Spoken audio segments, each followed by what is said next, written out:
In June 2017, on a stage at E3, gaming's biggest showcase, one of the men who made Crash Bandicoot admitted something extraordinary. And we actually tried to kill Crash. Not Nintendo, not a rival studio, the people who created him tried to kill him. Jason Rubin co-founded Naughty Dog, the studio that built Crash Bandicoot and turned him into the face of the original PlayStation. And by 1999, Naughty Dog was done, burned out, at war with the company that owned their own character, and ready to move on. Their contract demanded one final Crash game. They just refused to make another platformer. So the compromise was Crash Team Racing, a kart racer, a farewell. And on their way out the door, they decided to end the franchise for good. The plan was to jump the shark, put something in the game so ridiculous that nobody could take Crash seriously again. In Rubin's own words, let's put aliens in. We'll bring an alien. No one will like Crash after that because there's an alien. This will be the end. We've jumped the shark. The alien came into CTR. So an alien named Nitrous Oxide went into the game, and it backfired for Naughty Dog. Everybody loved it. The game that was supposed to be a send-off came out better than anyone intended. Built in roughly 8 months by a team of fewer than 20 people and aimed directly at the king of the genre, Mario Kart. And when it landed, critics began saying the unthinkable, that Naughty Dog hadn't just matched Nintendo's crown jewel, they'd beaten it. For one brief moment, Crash Team Racing stood on top of the kart racing world. Naughty Dog had tried to kill Crash Bandicoot and accidentally made a masterpiece. A game people are still racing competitively more than 25 years later. Then they walked away and everything they had built came apart in other people's hands. What followed? A sequel stripped of its best idea before it ever shipped. A crown nobody could carry. A perfect remake, 10 million copies sold. Then, just 6 weeks after launch, a promise to the fans was broken. Everybody remembers Crash Team Racing. Almost nobody knows it was built to die. This is the rise and fall of Crash Team Racing.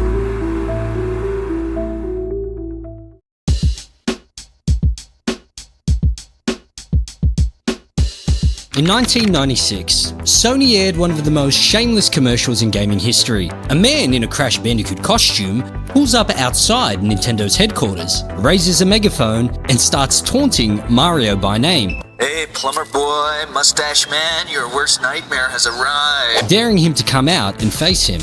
This was the industry in the mid-90s. Not a rivalry, a war. Yeah!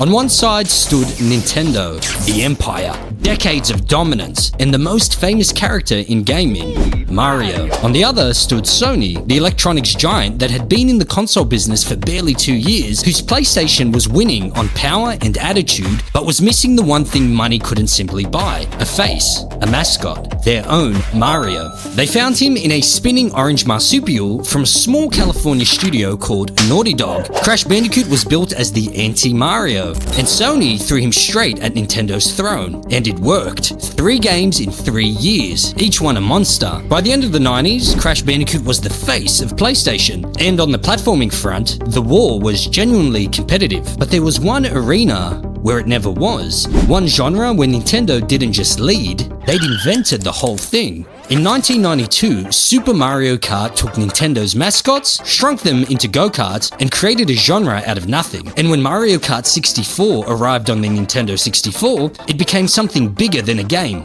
4 controllers, 1 couch, the centerpiece of every sleepover in the country. Kart racing wasn't a genre Nintendo competed in, it was Nintendo's home turf, and everyone who dared set foot on it left branded with the same label: clone. And here's the strangest part. PlayStation, the console actually winning the war, had no answer at all. Nothing. By Naughty Dog's own account, the reason they'd eventually build a kart racer was brutally simple. The PlayStation had no good kart game. Think about what that meant. Sony's mascot could trade blows with Mario, platformer for platformer, but on the racetrack, the plumber ran unopposed. For 7 years, Nintendo ruled the genre they'd invented. In the middle of the fiercest console war in history, nobody could catch them. Beating Mario Kart would take PlayStation's own mascot. It would take the studio with the best engine room on the platform, and it would take them at the absolute peak of their powers. That studio existed, but what nobody outside the building knew was that the people inside it were exhausted, fighting their own publisher and already planning their escape. The greatest kart racer ever made was about to be built by a team that already had one foot out the door.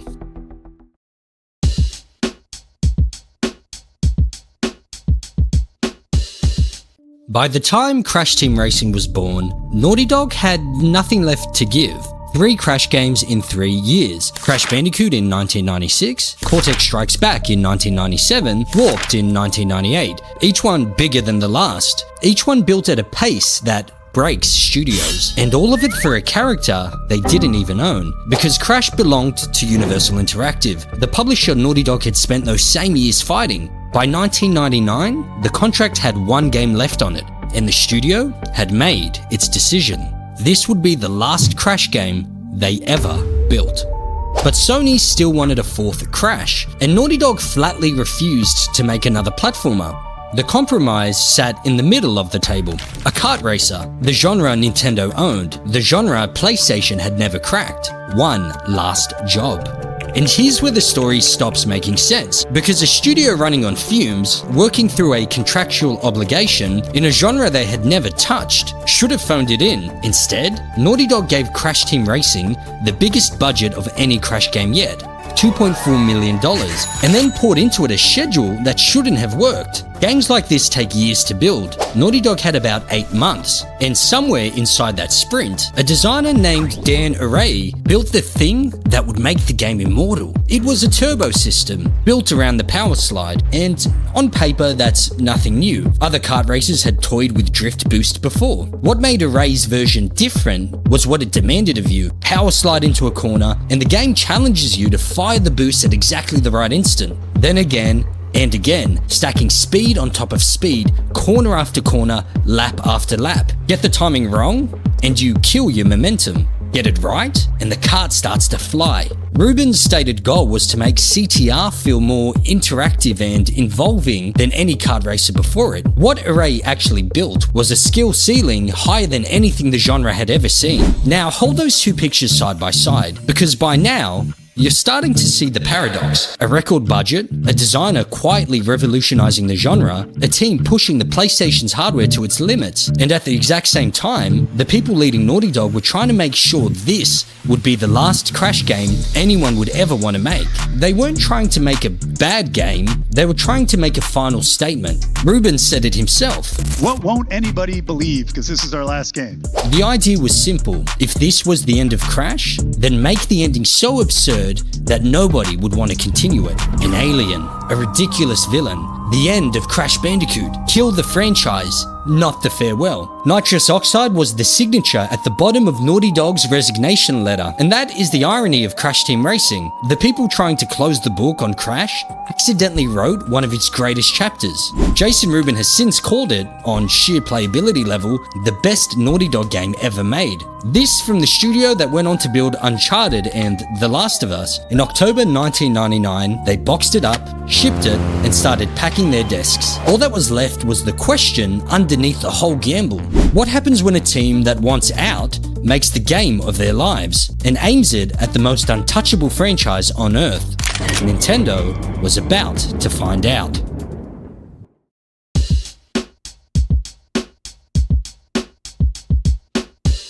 Victor Lucas hosted the Electric Playground, one of the most trusted gaming shows on television in the 90s, and when he reviewed Crash Team Racing, he said the thing that, in 1999, he simply didn't say out loud, that it outshone Mario Kart. It's a lot like Mario Kart. I actually enjoyed it more than Mario Kart. I think that Me too. I thought it was a better game than Mario Kart. Better controls, better graphics, better track design. Not a worthy challenger, not the best kart racer on PlayStation, better than Nintendo at the genre they created. And he wasn't out on a limb. The reviews stacked up the same way almost everywhere. To this day, the game sits at an 88 on Metacritic. The public agreed with the critics too.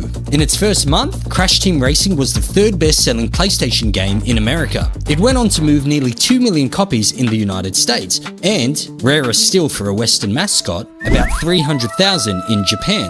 The farewell was a hit, and yet, there was a strange problem. Even when Crash Team Racing won, it was still fighting a battle Nintendo had defined. The reviews praised it, the players loved it, but Mario Kart remained the measuring stick. IGN's review praised its smoother performance and tighter racing, but the comparison remained unavoidable. It wasn't simply a great kart racer, it was a Mario Kart clone. The players, though? The players knew exactly what they had, because underneath the cartoon paint job sat Dan Aray's boost system, and the deeper people dug, the more game they found. Time trials became a discipline, leaderboards became battlegrounds, a competitive scene formed around shaving hundredths of a second off a perfect lap. And here's the part that should be impossible. It never stopped. There are players out there right now, a quarter of a century later, still setting records on a PlayStation 1 kart racer. That's not just nostalgia, that's devotion, and it's the proof of what Naughty Dog had actually built. So they got everything a farewell could ask for. The reviews, the sales, the love, and they still left, because the decision had been made long before the first review was written. Naughty Dog went to Sony, and their next game had no Bandicoot in it at all. A brand new duo called Jak and Daxter, built for the brand new console, the PlayStation 2. Naughty Dog never made another Crash game. And think about what they left on the table. The best kart racer PlayStation had ever seen, a fan base in love, a racing system nobody else knew how to build. They could walk away from all of it because none of it was theirs to keep. Crash stayed where he had always legally lived, with Universal, the publisher they'd gone to war with. And where Naughty Dog had left behind a masterpiece, the final act of their entire era with Crash, Universal saw something much simpler, a product line, missing its next installment. The crown was about to change hands, and the very first thing built under the new management would arrive with its best idea already cut out of it.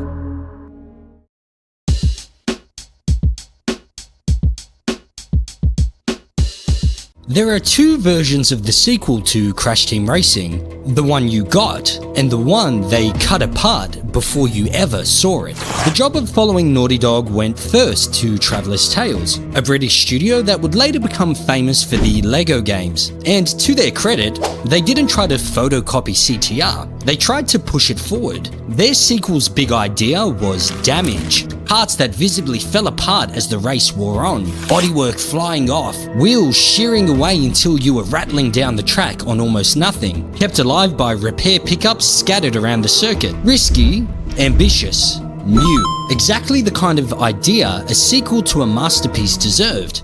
Universal hated it. Midway through development, Universal pulled the game away from Traveller's Tales entirely and handed it to Vicarious Visions, a studio best known, at the time, for handheld ports. The damage system was stripped out. The ambition went with it. What shipped in 2003 was Crash Nitro Kart. Competent, safe, familiar.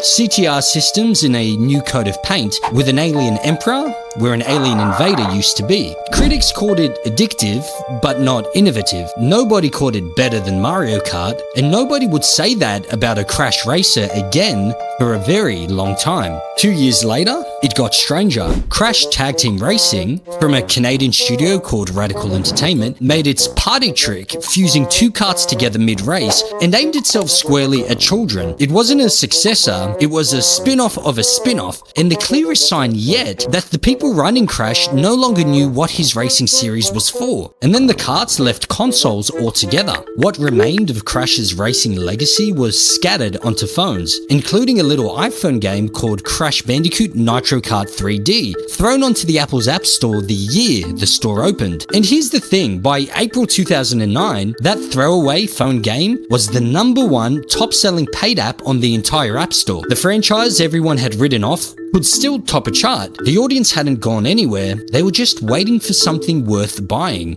By then, Crash himself had changed hands again. Universal's games business had been folded into Vivendi, and in 2008, Vivendi merged with Activision, the publishing giant behind Call of Duty. And in 2009, quietly, Activision greenlit a full-scale Crash comeback. 2 games built in parallel. Radical would reboot the platformer, a wilder, stranded in the wilderness Crash, known internally as Crash Landed, and the kart racer would be reborn alongside it at High Impact Games, a studio founded by ex-Insomniac developers, the team behind the PSP's Ratchet & Clank games. For the first time since Naughty Dog walked out, somebody was rebuilding Crash properly, and the racer got real. A finished, playable track, a beach race around Wampa Island, 4 working characters, including a brand new one called Land Shark, working weapons, customizable karts. They even pitched it to Activision with a David Attenborough-style nature documentary, Crash, stranded on his island, building karts out of washed-up junk. Then came 2010.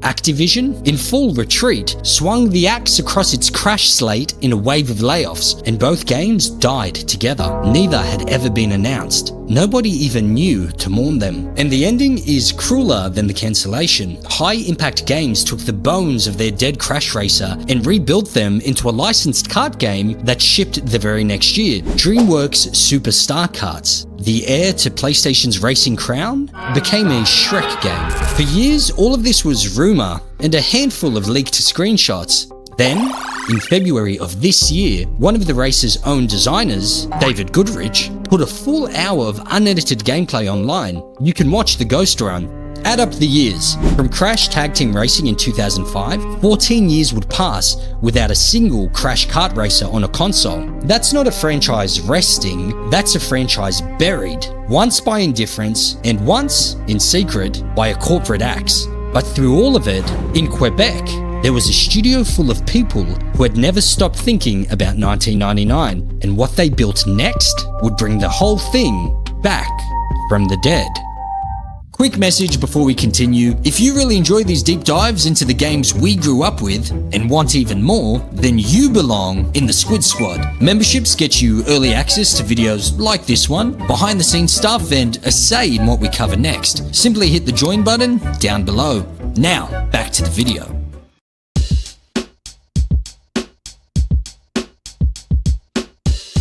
In an office in Quebec City, a team of developers kept a 20-year-old PlayStation game running on loop.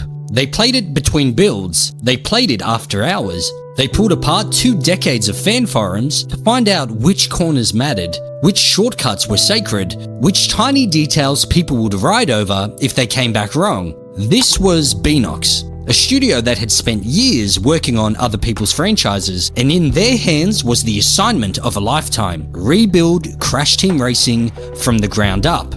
Not port it, not polish it, rebuild it. Every track remodeled, every character reanimated. A 1999 game reconstructed piece by piece for 2019, while preserving, underneath all of it, the one thing that could not be allowed to change: the feel. Dan Array's boost system, the timing, the weight of the drift. The thing the faithful had been mastering for 20 years. Beenox's co-director, Thomas Wilson, described the project in the exact words fans needed to hear. This was a love letter to the original Crash Team Racing. And here's the detail that shows how deep the love went. They didn't just rebuild the masterpiece, they went back and rescued the black sheep. The tracks from Crash Nitro Kart were remade and folded in alongside the originals. The game that corporate hands had stripped of its ambition finally got a second life inside someone else's. Crash Team Racing Nitro Field launched on June the 21st, 2019,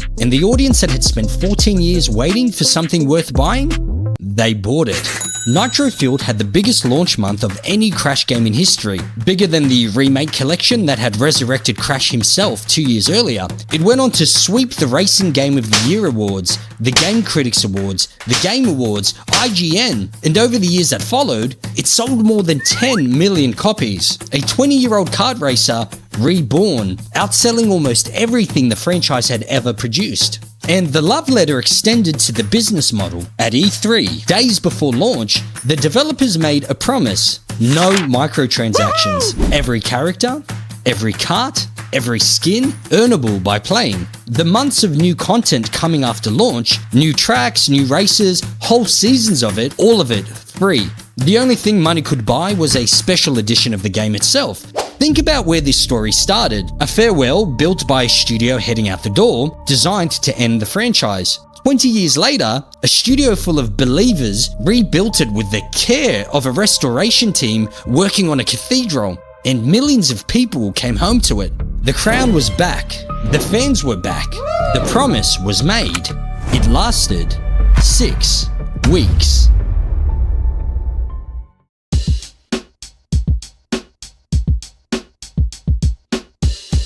August the 2nd, 2019. Nitro Fueled had been out for 6 weeks. The reviews were in. The first season of free content was underway. And then, quietly, an update arrived. Inside it, one change.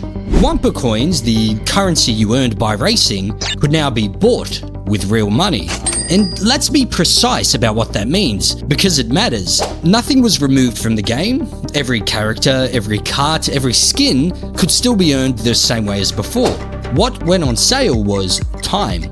Pay money and you skip the grind. Now, compare the two moments. The promise was made in the open, to the press at E3. In the headlines, on the record, no microtransactions. The microtransactions arrived with none of that. No announcement, no fanfare. The coins simply appeared in an update with prices attached. 6 weeks. That's how long the promise lasted. And to understand why players felt robbed, not annoyed, robbed, you have to understand the grind. Everything in Nitro Fueled cost Wumpa coins, and the coins came slowly, race after race after race for a single unlock. And if you played offline, the payout shrunk even further.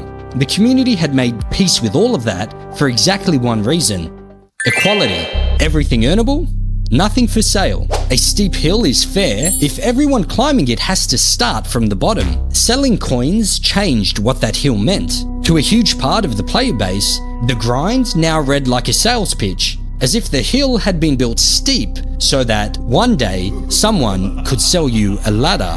And the timing drew the darkest read of all. The microtransactions didn't exist while critics were scoring the game. They arrived only after the review window had closed. To many players, it looked like a bait and switch. Monetization held back until the coast was clear, then patched in. One outlet, Game Revolution, called it a gross lack of communication. Whether it was planned that way or not, I'll let you draw your own conclusions. But here's the part of this story that matters most. The people who made the promise and the people who broke it were not the same people. The promise came from the developers, from Beenox, but developers don't own the store. Beenox made the game, but Activision controlled the cash register, and the developers' half of the bargain never broke. 8 free Grand Prix seasons, from launch into 2020. Everything in them earnable, exactly as promised. Everything Beenox controlled stayed a love letter. The cash register above them is what changed. Step back far enough, and the whole pattern of this story sits in one frame. Universal gutted the sequel. Activision buried the reboot, and when the racer finally came back, perfect, beloved, vindicated, the same publisher reached over the developers' heads and turned the reward for 20 years of waiting into a storefront. Every era of Crash Team Racing seems to end the same way. The people making the games do so with the fans in mind. The companies that own them answer to a different audience. The fans, for their part, made a strange kind of peace. They kept playing, they kept racing the seasons. The game was still, underneath it all, everything they'd wanted for 20 years. And they knew exactly who had made it that way and who had made it worse. They forgave the game. They never forgave the company. And when the final season ended in March 2020 and the game at last went quiet, those same fans turned to Activision and asked for the obvious thing. The thing 10 million copies had surely earned. A sequel. What they got instead is the last chapter of this story.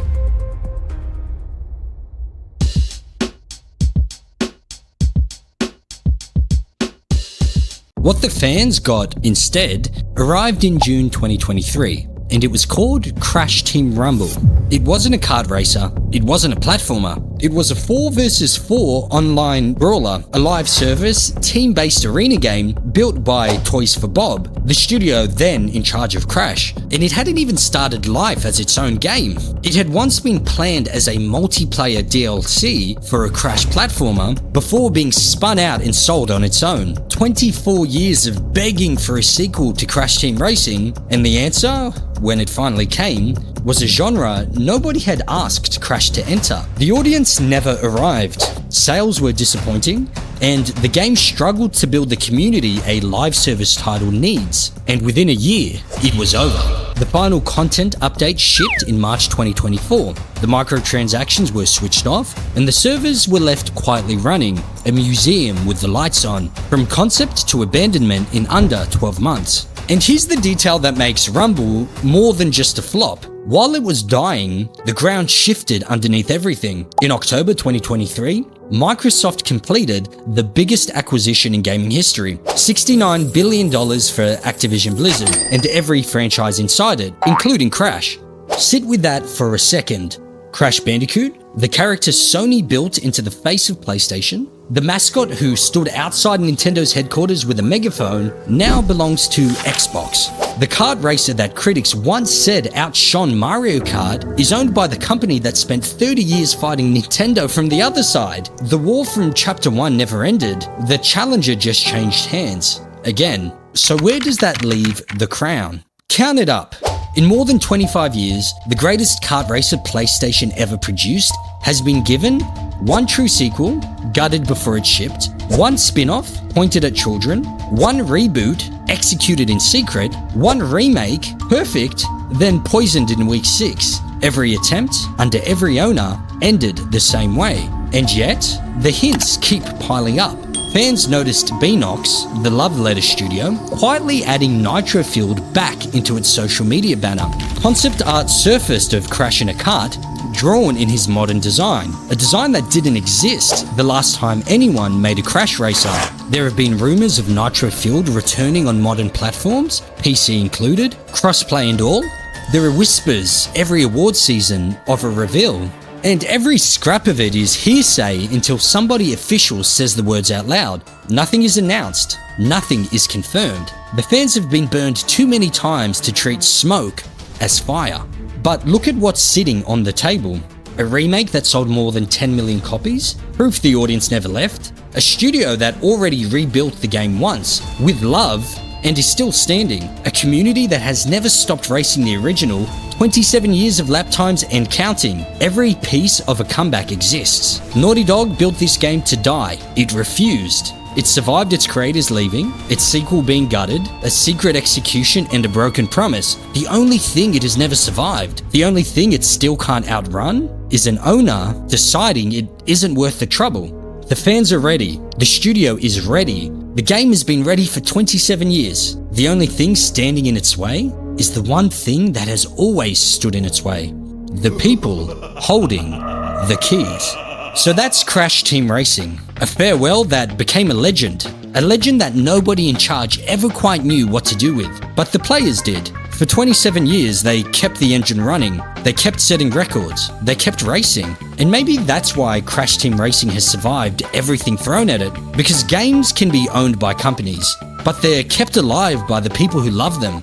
Now it's time for the Squidz discussion, and I want your honest answer. After everything you've watched, do you believe Crash Team Racing still has another race left in it? Because the signs are there. The banner art, the concept art, the rumors. But do they point to CTR2 actually being in development? Or is it just another dead end in a story full of them? And if it is real, after everything you've just watched, are you there from day one? Or this time, do you wait? Sound off below, I read every single comment. And if you made it this far, thank you for watching. Seriously, these documentaries take a lot of time and I appreciate you sticking around. You can show your support by hitting the subscribe button and liking the video. It helps out more than you know. I'm Squidz. This is the home of retro, classic, and nostalgia gaming. Much love, fam. I'll see you in the next one. Until then, keep racing.